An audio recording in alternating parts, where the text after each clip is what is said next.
Je suis président de la Chambre de commerce de la route de la soie. Donc, ça explique un peu la raison pour ma présence, c'est que finalement, on a ici des participants qui viennent de l'Asie centrale, de l'Europe centrale, et ce sont des pays qui font partie des anciennes routes de la soie. Et nous sommes en train de, en quelque sorte, de créer la nouvelle route de la soie du 21e siècle. Avec ces pays-là, donc avec les gens qui sont ici, qui font partie de votre conférence.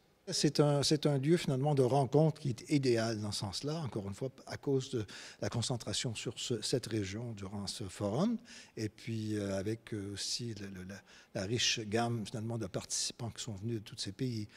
On a des gens finalement d'un peu partout, dans l'Asie centrale, même jusqu'en Afrique, parce qu'il ne faut pas oublier qu'au niveau finalement des routes de la soie, il y a aussi l'Afrique qui faisait partie de ce grand réseau international et qui fera partie du nouveau réseau du 21e siècle.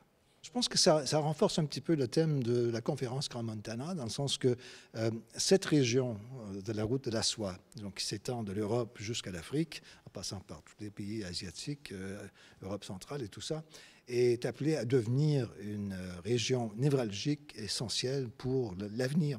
Il y aura des investissements de milliards de dollars américains qui seront investis pas par des Américains, mais plutôt par des instances internationales et la Chine, pour le développement d'infrastructures, de ponts, finalement, de services de rails, services de portuaires, etc., dans cette région-là. Et ça va finalement stimuler un développement extraordinaire qui va être bon pour l'économie mondiale.